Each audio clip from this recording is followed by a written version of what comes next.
When Sonic X Shadow Generations and the whole Year of Shadow thing was announced, I had some doubts. The Sonic series has been one of my favorite series for many years now, and Shadow was always one of my favorite characters. But it seemed as though Sega and Sonic Team didn't always know how they wanted the character to be.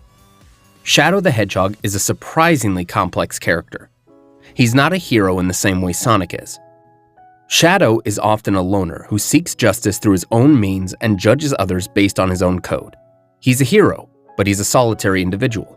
He has friends, but he doesn't hang out with people regularly. He's very logical and honest, but he tends to keep to himself. He's a heroic hedgehog who's helped save the Earth countless times, but he's far more direct and aggressive. This is what made Shadow so engaging. He was essentially Sonic's shadow. While Sonic is bright and carefree, Shadow is dark and mysterious. Sonic cracks jokes, Shadow doesn't play around. In recent years, however, especially post-Sonic 06, Shadow's character has seemingly been jumbled, as though the creators don't know what they want him to be. In many modern Sonic games, Shadow's sole purpose seemed to be just proving that he was better than Sonic.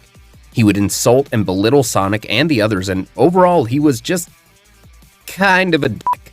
I'll put an end to this with the next round. He can get plenty of rest after that. I'll put an end to you. Saving the world? You? Don't make me laugh. You're weak. And you know what makes you weak? Your loyalty to your pathetic friends. Even in his own game in 2005, after helping save the world, what was his response to seeing Westopolis under attack? Look how pathetic they are. I don't have time for these humans. What an a**hole! So, I was a bit worried when the Year of Shadow was announced, and even more skeptical about Sonic X Shadow Generations, which will be the main focus of this video. Mainly because while I love Sonic Generations, I felt like it was one of the games that needed a remaster the least. Generations was already a fantastic game. Why not remaster something that needed a bit more polish like Unleashed or Heroes? I also felt like Shadow's part of the story would feel more like a glorified DLC, like Episode Shadow from Sonic Forces. But after being blown away by the amazing Dark Beginnings animated shorts, my hopes were just a bit higher for Shadow Generations. I pre-ordered the game, and at midnight on release day, I started it up, and immediately, I knew I was in for a treat.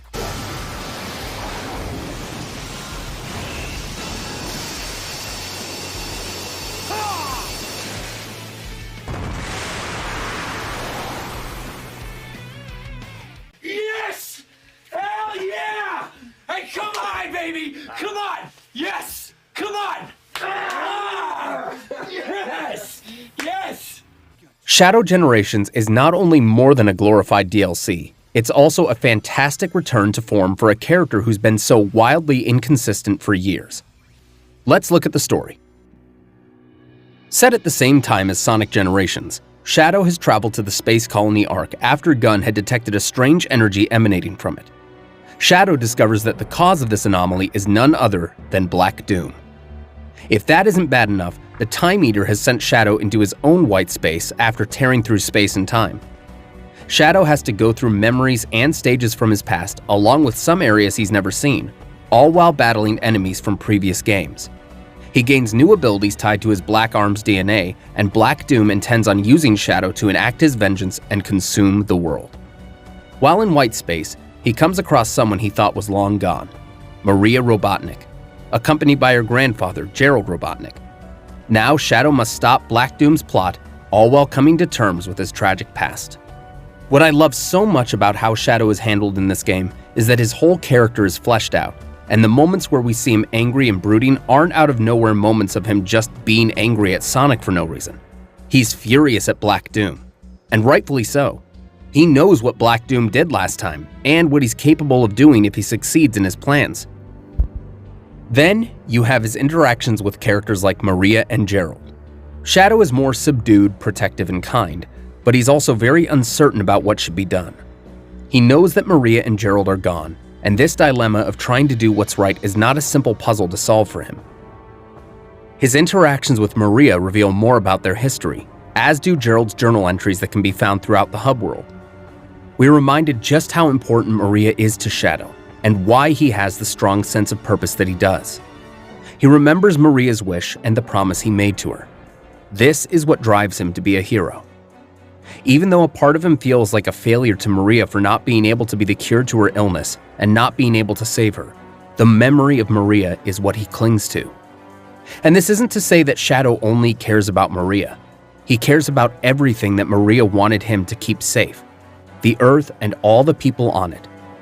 When Black Doom threatens all that Shadow holds dear, we see how angry he becomes, vowing to destroy Black Doom and all of the Black Arms, showing his darker and more aggressive side. But it's Maria who brings him back to his senses, telling him that she named him Shadow because a shadow will show you where to find the light. Shadow and Maria are forever tied to each other through the memories they shared. Now, Shadow and Maria's relationship was handled exceptionally well. But what about his relationship to Sonic? After all, this is the part of his character that has received the most flack in my experience over the years. In the game, Shadow and Sonic encounter each other in white space outside of the entrance to City Escape. Sonic's first line is a callback to their encounter on Prison Island. I found you, Shadow! And what does Shadow do here? He actually decides, screw it, I'll play along. The blue hedgehog, of all places. Both hedgehogs mimic callbacks to previous encounters before they race to claim the Chaos Emerald. It's so refreshing to see this side of Shadow that we haven't really seen since 06. He doesn't hate Sonic. The two have a rivalry, but there's a mutual respect between the two of them. There's so much more to this dynamic than just one being better than the other. In the end, they both want the same outcome. So Shadow being antagonistic to Sonic for no reason feels out of character and contrived. Here, you can see that even though Shadow may not consider Sonic a friend like he does Rouge or Omega, he respects him. I will beat him on equal terms or not at all. I want to be clear. There should always be a level of tension between Sonic and Shadow. If their goals are ever obstacles to each other, there should be conflict. They should never be best friends. But they should never be enemies to each other. They've moved past that. They moved past it a long time ago. Rivals, but respectful. As for his relationship to Black Doom, we'll get to that later. Let's look at the gameplay. Shadow's gameplay is straight up addicting. I've already put in so many hours and even 100% completed Shadow's part of the game, getting all the collectibles, all S ranks in normal, hard mode, and all challenges. I even S ranked the final boss while taking no damage. It's that fun. It's not a very long game, but it never feels like a breeze, and the replay value is very high because of how the stages are set up. There's so many hidden paths, shortcuts, and collectibles that it feels exhilarating and fun to go replay a stage just to shave off a few seconds of your best time. The graphics are beautiful. The music is some of the best in years, and that's saying a lot. You could spend hours playing this game and not get tired. And if you do, you could just switch over to Sonic Generations, which I won't really cover here because it's Sonic Generations. It's fantastic. The changes to the cutscenes are hit and miss, but the game is overall the same with a few added features like the drop dash and some graphical improvements. With that out of the way, let's look at the stages we have in Shadow Generations. Space Colony Arc, Rail Canyon, Kingdom Valley, Sunset Heights, Chaos Island, and Radical Highway. Not counting the bosses, that's only 6 stages, which doesn't sound that exciting when you think of the other levels they could have added, like Westopolis, Digital Circuit, Cryptic Castle, etc. However, each stage has 2 acts, one in the standard 3D perspective and one in 2D, and both play phenomenally well. As expected, the 2D stages are more about platforming and trying to get through difficult hazards within the shortest time or by taking clever shortcuts. Shadow can even take more shortcuts by building up the bottom meter and using Chaos Control, which freezes time for 5 seconds and opens up pathways at certain points that allow Shadow to teleport past large chunks of the level. And with each set of stages, Shadow finds a new power to use. These are the Doom power-ups that allow Shadow to utilize Black Arm's powers to progress. The Doom Spears upgrade Shadow's standard Chaos Spear to be able to target multiple targets at once. Doom Blast allows Shadow to send an enemy flying with a kick and follow their trajectory to get to places and objects that would otherwise be out of reach. Doom Surf allows Shadow to surf across bodies of water.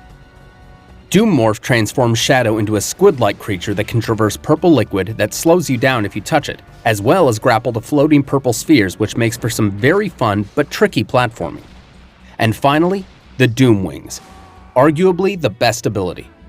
With Doom Wings, once Shadow collects 50 rings, he sprouts these alien wings that allow him to glide to completely bypass portions of stages. While using the Doom Wings, Shadow's boost gauge refills automatically when not in use, and he takes no damage from enemies or hazards. A clever workaround to Shadow not being given his super form, as that wouldn't work for the story being told. Using these abilities opens up plenty of shortcuts. With the Doom Wings, you can expect to cut at least a full minute from your prior playthrough of a level. But if you prefer to play without the Doom Wings, that's an option for each stage. Just select Turn Off Doom Wings. You can also collect artwork, pages from Gerald Robotnik's journal, and documents that give a synopsis of Shadow's story from Sonic Adventure 2 all the way to Sonic Forces. My favorite, however, is collecting the music notes, which gives you additional tracks to use during stages. Personally, I love using Sky Troops from Shadow the Hedgehog when playing Rail Canyon, or I Am All of Me on Radical Highway Act 1. When you've completed the stages, you must complete the challenge acts and collect boss keys to fight the bosses. The bosses are the Bio-Lizard from Sonic Adventure 2, Metal Overlord from Sonic Heroes, and Mephiles the Dark from Sonic 06. All these bosses have you utilize abilities that you've gained, such as Doom Spears for the Bio-Lizard, Doom Surf for Metal Overlord, and Doom Morph for Mephiles. The bosses offer a fun variety of ways to fight, while giving you enough challenge to keep you motivated, but not so challenging that you want to give up. The final boss is Black Doom. And this is where we talk about Shadow's relationship to Black Doom. In Shadow the Hedgehog, Black Doom was a manipulator, trying to goad Shadow into joining him in his conquest. Shadow, even though he was made from Black Doom's DNA, proved that he's more than a weapon. He's his own being. In this game, both characters have grown, but in different ways. Black Doom has grown far more powerful than ever. He no longer plays to Shadow's conflicted nature. He tells Shadow that one way or another, they will be one, and his conquest will be secured. He's still solely focused on destruction. Shadow, also more powerful, has grown in another way. In Sonic Adventure 2, his goal was revenge and destruction. In Shadow the Hedgehog, his goal was uncovering the secrets of his past and finding his purpose. In this game, his purpose is fully realized. He's not only looking to destroy Black Doom, but sever their bond and put his dark heritage behind him, all while promising Maria that he will do this not through destructive anger, but through remembering her wish. Devil Doom, the final boss, starts off easy. Almost too easy. It's only when you've depleted his health bar that he unveils his new form, Neo Devil Doom, basically Devil Doom on steroids. Using the Doom Wings, you have to navigate through obstacles, dodge attacks, and finally bring an end to the Black Arms. And in the moment of his impending triumph, Shadow delivers what may be one of my favorite lines. You cannot deny what you are. We are one and the same. I am Shadow the Hedgehog. This is the destiny I choose. Shadow has been told many times by Black Doom that it's his inevitable destiny to unite with him and become a destroyer. Shadow, secure in his purpose and who he is, rejects him. Shadow is a hero, a protector of the Earth. And it's this destiny that he has chosen to honor Maria's wish. After Black Doom is defeated, Shadow realizes that as time begins to correct itself, Maria and Gerald begin to disappear. Desperate, Shadow considers using Chaos Control to stop time and find a way to save them from their fate. But Maria stops him, saying they don't want to stay trapped in time. She assures him that no matter what happens, her love is always with him. With a tearful goodbye, Shadow rushes off to help Sonic and the others, but not before Rouge notices a tear from his eye. This is Shadow accepting the past, accepting who he is, who he was, and who he is meant to be. Maria and Gerald are gone, but seeing them again brought him and the character much needed closure and certainty. Shadow Generations is a phenomenal game, and it's a true testament to who Shadow is. He's not an edgelord. He's not a villain. Shadow is a hero. If you haven't played this game yet, I highly recommend it. Let me know if you'd like to see a video covering the Sonic Generations portion of this game. Thank you for watching my first video here on the channel. Be sure to like and subscribe, and I'll see you next time on Realm of Concordia, where nerds roam free.